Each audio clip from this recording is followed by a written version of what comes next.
Tranga mampalahelo avy hatrany no hanombohana ny fampalalam-baovao.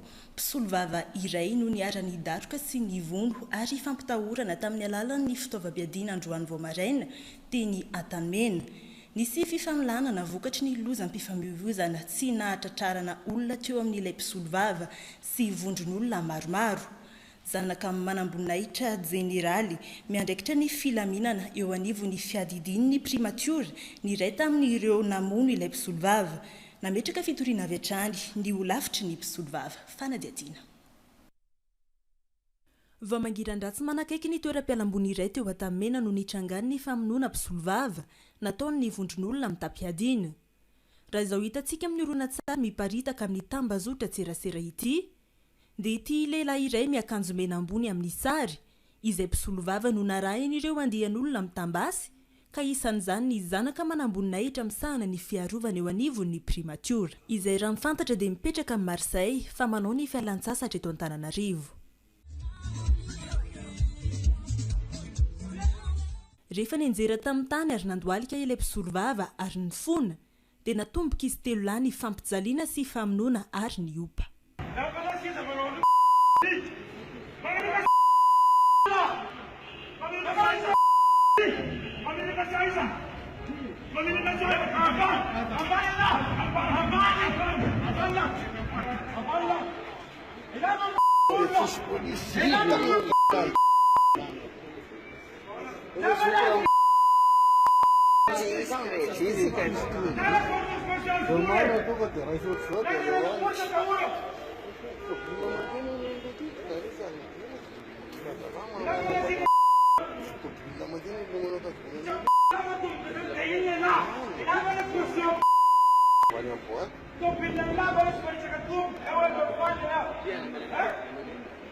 Tonga teny toerana saika andamy maniraraha ny mpitandro ny filaminana avy amin'ny polisy pirenena fa mbola nahazo fandrahonana tamin'izy telo lahy ireto ihany koa.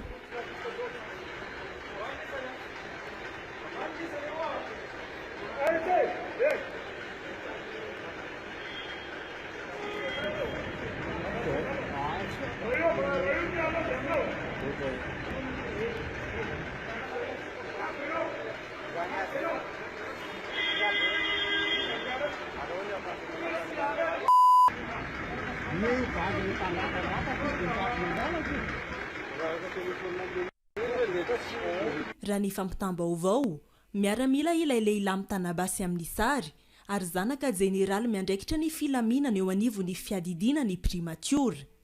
Nisy tompon'andraikitra ny polisy pirenena teny amin'ny manodidina niezaka nandamy maniraraha saingy ny alamaina. Mbola eo amin'izay lafim-baovao izay hatrany no amafisin'ny polisy pirenena izay manatanteraka ny fanadiadiana fa mpisolovava ity niara nivony tetsy Antanimena androany maraina ity. Ny holavitry ny mpisolovava izay nanambara fa efa nametraka fitoriana mikasika ireo nahavanana izao vono ary nanamaso fa tsy maintsy ho ampiarina ny lalàna noho i Madagasikara tany tandalàna. Tsy nanambara kosa ny anaran'ireo voiroiroy noho ny tsy ambaratelo ny fanadiadiana ny mpitandro ny filaminana. Manalabaraka ny firenena ny zava-misy ho ny filohan'ny holavitry ny mpisolovava fanazavana.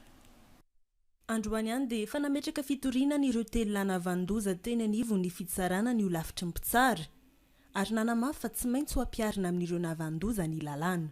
Zava-doza no fijerena ireny ho an'ny firenena mihitsy ary tena hoe manala baraka ny firenena malagasy ny zavatra miseho sy tranga sala mireny izay ahitana mihitsy zany fa efa misy mpandika lalàna pahabe maso indrindra ilay izy olon'ny lalàna zany misy mahasama manao ohatr'ireny noho izany zany ary ny olon-tsotra zany dia angambany tsy lazaina intsony ka everinay zany fa zavatra tena tsy mety ary tokony andraisana fepetra enjana zany ireny ny tompon'andraikitra rehetra amin'ny ambaratonga misy azy avy. Izay eto amin'ny holavitry ny mpisolovava moa zany dia manameloka tanteraka an'ireny fihetsika ireny ary tsy tazana fotsiny izay fa arahanay akaika iny zavatra iny sy ny fomba fivoatrany zany ary izay zany dia mitaky ny fampiarana ny lalàna zany mitaky ary mangataka ny fampiarana ny lalàna amin'ny zavatra ohatran'ireny. Nanamafy ihany koa ny teo anivon'ny polisy pirenena fa mpisolovava ity niarambona ity tsy maintsy ho tanterahina ny fanadiadiana ary tsy maintsy ho fantatra amin'ny marina amin'ity raharaha ity ho ny polisy-pirenena. Dia manamafy izahay fa ilay olona voakasy tanana dia mpisolo vava ao anatin'ny ordre des avocats ary amin'izao fotoana izao izy dia maratra any amin'ny hopitaly. Ialana tsy mibelabe amintsika rehetrarehetra fa ilay olona nikasy tanana dia mbola manana ny antsointsika hoe présomption d'innocence izy, mandra-pavita amin'ny fanadiadiana. Dia mandra-pavita amin'ny fanadiadiana dia tsy ho avoakanay ny mombamomba azy. Raha ny nambaran'ny polisy-pirenena dia efa voatazona amin'izao ireo voaroaroa tompon'antoka amin'ity vono ity, tsy afaka nanambara kosa ny mombamomba azy ireo noho ny mbola fandehana ny fanadiadiana. Ny fitazomana amponja vonjomaika dia anjaran'ny fitsarana. Ny eto anivon'ny polisy-pirenena dia ao anatin'ny fanadiadiana tanteraka. Ny andraikitra niraisin'ny polisy dia ny mitondra an'ireo olon'ireo tany amin'ny commissariat central tamin'ny maraina. Amintsika miresaka izao ireo namon'ireo dia eo ambany fanaraha-mason'ny polisy-pirenena. No amafisiny teo anivony ho lavitry ny mpisolo vava sy ny teo anivony polisy-pirenena androany fa tsy polisy araka ny feo mandehana anaty tambazotra tserasera Facebook no nahavanona ny vono sy ny datroka tamin'ilay mpisolo vava tetsy Antanimena ny maraina teo. Raha ny fanazavan'ny polisy-pirenena dia polisy natsona hiaro ilay niaran'ny vono tonga teny an-toerana ireo polisy hita amin'ny sary. Fanazavana hatrany. Mikasika ilay olona izay nisy nilaza fa nokasihana polisy tanana dia eto izahay rehetrarehetra izay manoloana anareo dia manamafy fa tsy polisy no nikasy tanana. Nisy ny fifandraisan-tanana tamina olona samihafa ary ilay polisy izay hita any anatin'ny sary any anaty Facebook any dia polisy natsona mba hanafitra n'ilay olona voakasy tanana.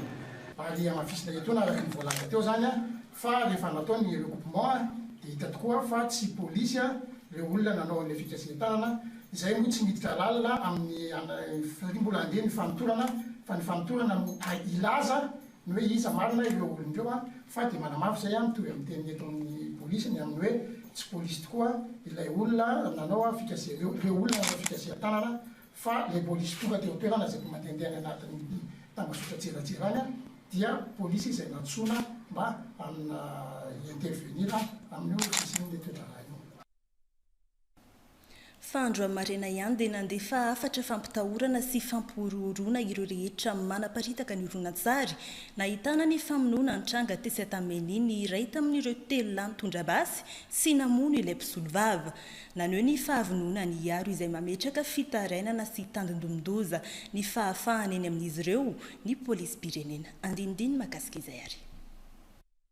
Araka ity hitantsika amin'ny tambazotra tserasera Facebook ity izay nivoaka andro amaraina rehefa niparitaka ny horonan-tsary mikasika ny vono nataon'ireo telo lahy teny Antanimena. Nampitahoriny iray amin'ireo tompon'antoka ary norahoany any hamono ilay horonan-tsary avokoa ireo manaparitaka izany araka ity hitantsika ity.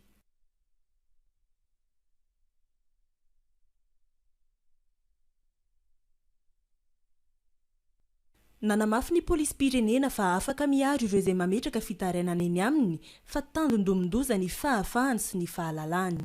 Ianao zao no olona voalohany ahafantarako eto hatramin'ny ilay olona namoaka ilay vaovao. Ny eo anivon'ny polisy-pirenena dia miaro hatrany izay olona misy fanohitohinana ny zo maha-malagasy azy. Ka raha ohatra ilay olona manana fitarainana aty anivon'ny polisy-pirenena ary mino ahako fa nany anivon'ny gendarmerie ary izy dia manao an'izay dia miaro hatrany ireny olon'ireny ny mpitandron'ny filaminana. Fa manoloany ny famonoana mpisolo vava nitranga tetsy Antanimena iny dia namoaka fanambarana ny teo anivon'ny primatiora andro amaraina.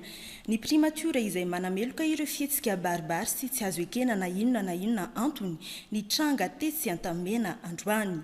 Nanome baiko ny praiminisitra tamin'ny mpitandro filaminana mba hanokatra fanadiadiana avy hatrany mikasika ity raharaha ity ahafantarana ireo tompon'antoka. nambatra ny primature fa na iza ireo tomponantoka dia tsy maintsy ho tsaraina eo anatrehany fitsarana ary ahazo ny sazisahazazy mifanaraka amin'ny voarakitry ny lalàna.